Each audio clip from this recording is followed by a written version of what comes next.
the public sector and being a government employee. I've been wanting to talk about this particular subject for months, but I've been too afraid to share my honest thoughts because of the fear of offending people. But you know what? Hi everybody, my name is Mara and I am a former city planner. I have some honest feedback that I want to share with any of you folks that may be considering working for the public sector, and to be honest, you may want to avoid it. Now, before any of you begin to criticize me, I ask that you watch this video until the end and you'll understand where I'm coming from. Now, full disclaimer, I have a lot of friends and current and former colleagues that I know who do work in the public sector, and by golly, I respect them and what they do, and we need good civil servants in order to have a sound democracy. First responders, planners, these are really important roles, and I want to just say that and get that out. So I am not bashing the public sector field, so please hear me out. One of the first things, based on my personal experience, that you should consider avoiding the public sector is that oftentimes you may wind up working in a politically contentious environment. There is a big chance that you're going to run into many times that politics are going to override plans. What the hell does that mean? So depending on what form of government you work in, particularly if we're talking about a local, county, or sometimes state government, the types of policies, procedures, or projects that your team may have been working on may be completely overridden if those don't align with the political vision of your elected body. And I'll give you an example. Maybe you're looking into working for a public works or planning department that has been working for years on a vision to come up with a master plan for a downtown. Well, if your current elected body leaders do not like the plan, they can actually have an influence on having either everything scrapped or changed, or there could be talks between local body leaders and corporate leaders to come in and bring different types of businesses into an area, which could potentially result in a department having to amend current policies and procedures in order to streamline a process. So the big point is, even in an administrative role, politics beyond you are going to impact your line of work. Now, number two, depending on your personality, you may like this, but you may also hate this. Doing public sector work is going to oftentimes involve a lot of grunt work. Now, particularly if you're looking to become a city planner or once again work within a public works type of department, you're going to find that you're going to be doing a lot of grunt work, especially when you first begin. So that means that you're going to be the person that's going to write variances, zoning determination letters, or being the person that goes outside and measures sidewalks, or you may have to be the person, the face of your department, and answer nasty customer service calls.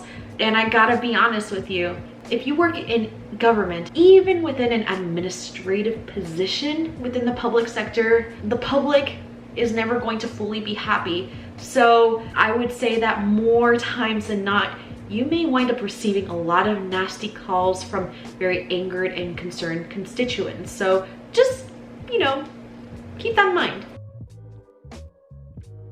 Number three, depending on your role, if you become employed in the public sector, you may find that you might get assigned projects that don't align with your moral values. So say you're an environmentalist at heart and you've been looking into vacancies within an environmental protection division, a planning division, or any of these other types of sectors, there's a very big chance that you might wind up having to issue tree removal permits or land clearing or land alteration permits. And if doing that type of work is going to pain you and discomfort you on a very regular basis, it's probably not going to be the work for you. It's probably not. It's very hard to do work like the example I presented when it doesn't morally align with your personal values. So once again, also keep that in mind. And I kind of touched on this before, but number 4 is that you are going to be the face of your government entity. So whether you like it or not, if you work in local government for a city or for a county or even state or federal, and you have more of a public presence, even if you're off the clock, it doesn't matter to the public. They're going to see you. They're going to see you at the grocery store, and they're going to go to you and complain and get to you why certain things haven't been done the way they should in their eyes within the city. So the idea of you clocking out once you leave the office, that doesn't exist. That really doesn't exist, even if you're in an administrative role. So that's something that I think you really need to keep in mind. It is very, very difficult to separate your personal from your public life if you do work in a government position. So you're going to deal with, at some point or another, outside of your office, constituents from varying perspectives that are going to go to you, and they're going to expect that you have questions to some of their concerns. And some of them are going to like either the work that you do or that your department does, or some of the projects that your elected body does. And they may not be able to get in touch with their elected body members or the mayor or city commission members, but they're gonna see you and they're gonna look at you, and they might even get angry at you. So you need to know that. You need to be aware that if you do enter a public role, it's gonna happen at some point. So with all that being said, you may be the face of the physical public, but your presence on social media, oh my gosh, you better be careful. You gotta be careful, you do. Which leads to one of my other points, which is my 5th point, is that when you are a public government employee in the public administration sector, you have to remain politically neutral.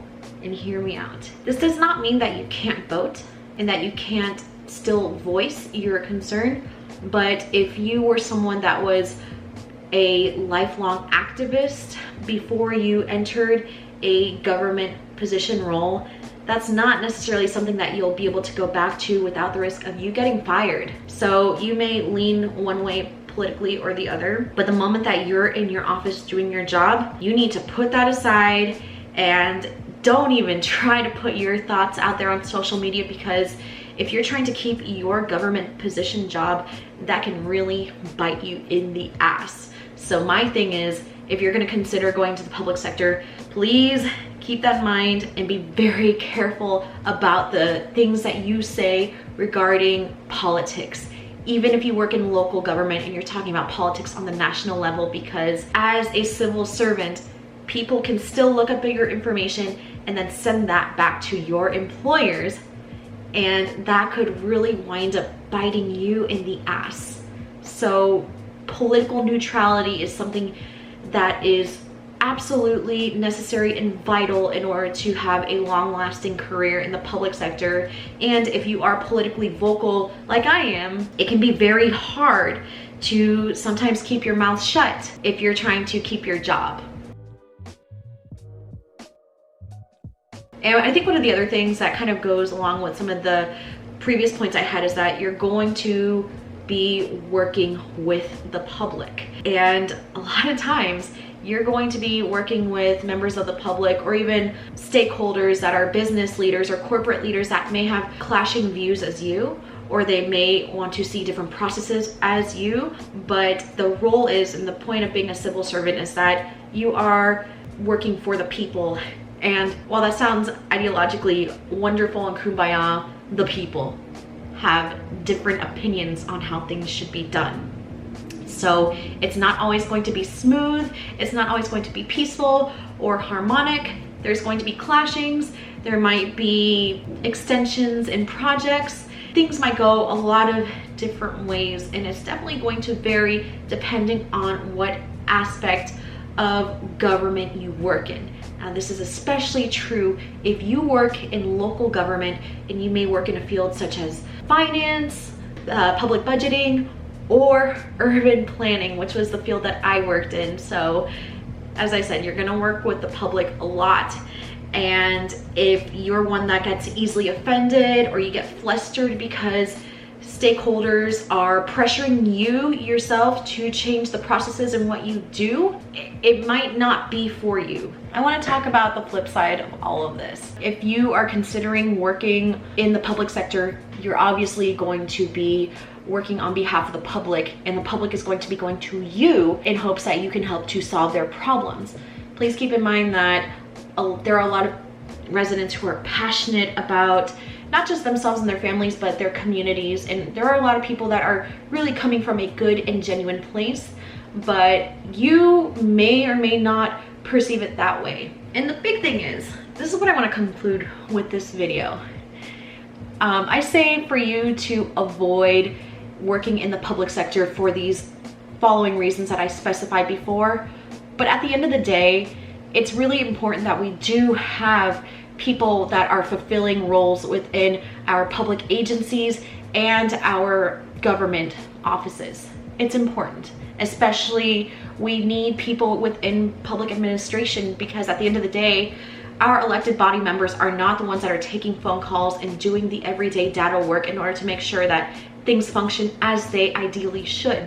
But the big thing and the big reason I'm saying this to you is that I just want you to really think the decision through before even applying to work in a government position.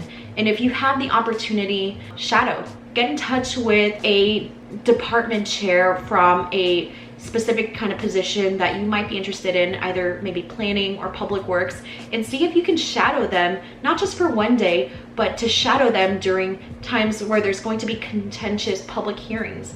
So then you can see for yourself if this is going to be the position that you could see yourself doing, and if it's something that you could realistically handle. It's not easy work, and it's not for everyone.